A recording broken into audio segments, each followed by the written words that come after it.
શિક્ષકગણ, પધારેલ મહેમાનશ્રી તથા મારા વહાલા વિદ્યાર્થીઓને સવારના નમસ્કાર। આજના દિવસે ભારત દેશને આઝાદ થઈ 80 વર્ષનો મહોત્સવ ઉજવવા માટે આપણે અહીં એકત્ર થયા છે।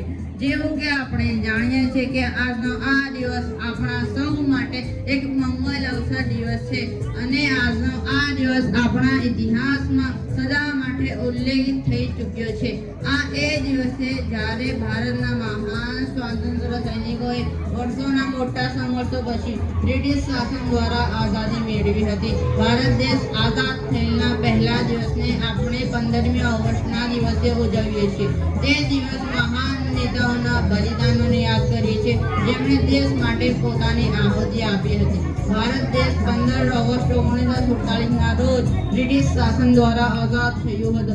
ભારત દેશ આઝાદ થયા પછી આપણને આપણી માતૃભૂમિ પર મૂળભૂત અધિકારો અને ફરજો મળ્યા।